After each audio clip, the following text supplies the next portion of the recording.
Une fois le diagnostic passé, sans tomber dans le pessimisme et le catastrophisme, on doit trouver le médicament, la thérapie. Alors trouver le médicament, la thérapie, c'est pour cela que nous sommes là aujourd'hui, tous ensemble. Nous sommes ici et maintenant dans ce congrès de réflexion pour le développement des villes moyennes, pour élaborer, et nous l'avons dit dans Le Monde, nous l'avons dit dans l'Express, nous l'avons dit dans le HuffPost, et un puissant plan d'action rapide et efficace que nous porterons et qui devra être mis en place au service de ces villes sous préfecture, de leur intercommunalité et plus largement de leur bassin de vie. C'est cela la vocation de ce congrès, trouver des solutions concrètes, des solutions qui intègrent la dimension industrielle et économique, c'est pour ça qu'on parle de complet, une éducation de qualité, ici à Châteaudun on a un lycée Zola, la dimension fiscale, la dimension urbanistique, le PLUIH qui des fois nous empêche, le déploiement fort de la sécurité, le véritable potentiel de mobilité, j'en parlais avec les TER, mais les bus c'est pareil, la micromobilité ou la ligne Châteaudun-Orléans pour ce qui nous concerne, mais je pense qu'à Montbard, à Lure ou ailleurs c'est pareil. Une politique autosuffisante en matière de santé. Moi, je plaide pour que dans nos territoires, on ait des vrais hôpitaux MCO, médecine, chirurgie, obstétrique. Je suis directeur d'hôpital de profession et c'est pas normal que dans nos territoires, on n'ait pas des hôpitaux de grande qualité. À Châteaudun, on est en train de redresser le nôtre avec un IRM, le toit qui est refait, le bloc opératoire, mais il faut aller bien plus loin. C'est-à-dire qu'il faut qu'on ait une politique tous ensemble de développement de nos territoires, pas seulement d'aménagement, pas seulement de cohésion, mais de développement. Et donc, nous devons nous mettre en réseau, élus et experts. C'est ce qu'on fait aujourd'hui et demain, pour nos villes moyennes, avec leur bassin de vie toujours. Il est très important de se rencontrer, d'échanger sur nos atouts, nos faiblesses, notre avenir. Se mettre, je le disais à Frédéric Levent, se mettre en résonance et en synergie, c'est ça qui permettra d'avancer, de trouver des solutions concrètes, de partager des bonnes pratiques, de se fédérer. Les médias ont un rôle majeur à jouer en nous mettant en lumière, en mettant ces villes sous préfecture en lumière. Regardez, allez sur Wikipédia, ces 233 villes sous préfecture sont peu connues. Elles sont finalement connues souvent que des préfets, des sous-préfets qui ont été à Saint-Dié-les-Vosges ou à Romorantin. Elles sont connues aussi de la Poste quand on passait le concours auparavant, mais aujourd'hui elles sont peu connues, alors qu'en 1800 elles étaient là pour former l'armature de la France. Il faut les donner à voir, à comprendre, les mettre en relief, en visibilité. Ça permettra d'initier une dynamique plurielle, collégiale, collective. Ces villes moyennes constituent cette vaste France dont notre République a viscéralement besoin. Alors ces solutions, on ne les trouvera pas en 2 jours. C'est pourquoi notre action devra prendre date et s'inscrire sur le long terme pour pouvoir appliquer nos solutions. C'est pourquoi à l'issue de ce congrès, nous proposerons de poursuivre le travail et les réflexions concernant le développement des villes moyennes et des villes sous préfecture. Ce travail doit concourir à au moins 2 objectifs. Premièrement, apporter des solutions concrètes avec les témoignages d'élus, devant mener à l'élaboration de solutions rapides et efficaces. Lunéville nous a envoyé un beau film, par exemple. Beaucoup de parangonnage, de diffusion des bonnes pratiques, de mise en lumière des villes moyennes.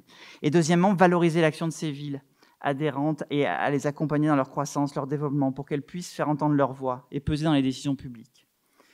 Il est peut-être déjà un peu tard quand on voit les extrêmes ou le vote des extrêmes, mais il faut essayer, s'engager. Ce sera sûrement pas facile, mais la voie est étroite, très étroite. J'en parlais avec Marmande ce matin, mais on a besoin de se fédérer, s'entendre, se travailler ensemble. Ça peut être aussi sous la forme de cahiers de doléances qui pourraient être mis à disposition des citoyens dans les villes moyennes et ainsi faire remonter les attentes, les besoins, l'essentiel. Le terrain est la clé. À Châteaudun, nous l'avons fait avec la grande consultation populaire. 27 questions au format papier et digital. On a déjà reçu plus de 310 réponses des Dunoises et des Dunois. Écoutez le peuple, écoutez les classes moyennes, ce qu'elles ont besoin. L'intérêt est de valoriser la réussite de ces villes, de les mettre en valeur, de participer à un travail utile pour obtenir davantage de soutien des différents acteurs de la puissance publique. Ne pensons pas qu'à l'État, à l'Union européenne, aux régions, aux départements, etc. Aujourd'hui, en ce vendredi 4 novembre, chers amis, je vous propose de commencer à renverser le sens de l'histoire, d'entreprendre une formidable aventure au service de nos villes et classes moyennes, d'entamer ce redéploiement par le développement de nos territoires. J'insiste bien sur le mot développement. Faisons de cette première édition un beau moment de concorde, un moment d'unité qui nous rassemble autour d'un intérêt commun, d'un intérêt général, c'est-à-dire celui de nos citoyens, de nos territoires. La France des villes sous préfecture, on la croit parfois immobile, pour ne pas dire inanimée. C'est une erreur, comme dirait feu Denis Tillinac, elle est lente et secrète, mais elle vit sa vie, sa belle vie.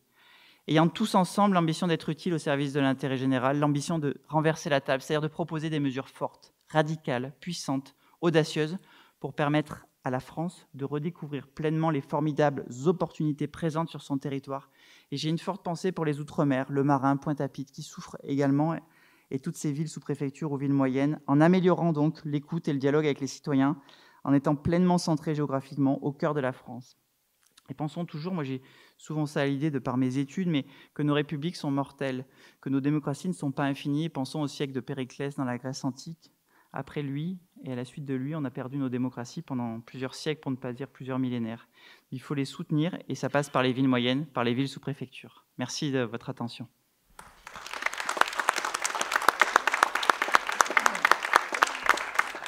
Merci beaucoup. Jacques, la parole est à toi. Merci à tous.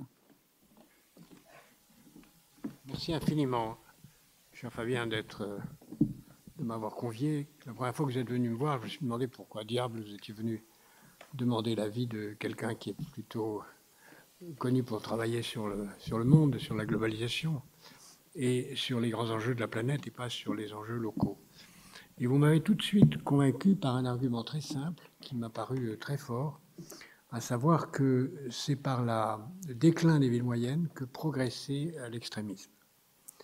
Et que ce serait par la disparition de toute la structuration administrative et politique de ces villes que l'on verrait mathématiquement, arithmétiquement, implacablement se détruire la démocratie. Donc j'ai vraiment tout de suite adhéré à votre réflexion. Vous avez eu raison de dire à l'instant que le sens de l'histoire pourrait conduire à l'accentuation de ce processus, pas seulement en France, mais mondialement. La France, d'ailleurs, qui, quand on le regarde de l'extérieur, est surtout admirée pour ça, pour son équilibre, pour son harmonie, pour ses villes innombrables, où l'on trouve des trésors de toute nature. La France, c'est d'abord les villes moyennes, c'est pas seulement quelques trésors qu'on peut voir à Paris ou dans quelques grandes villes. Mais cela est, comme vous l'avez dit, extraordinairement menacé, parce que d'une façon générale, tout ce qui est au milieu est menacé. Il y a très longtemps, je m'étais amusé à un parallèle qui reste pour moi extrêmement illustratif. Je regardais un stylo. Et je me disais, au fond, il y a a priori plusieurs sortes de stylos. Mais il y a des stylos aujourd'hui très coûteux qu'on collectionne. Et puis tout le monde utilise les stylos les plus bon marché. Plus personne n'utilise des stylos de valeur moyenne. Et je m'étais dit, c'est un peu ça qui est en train de nous menacer.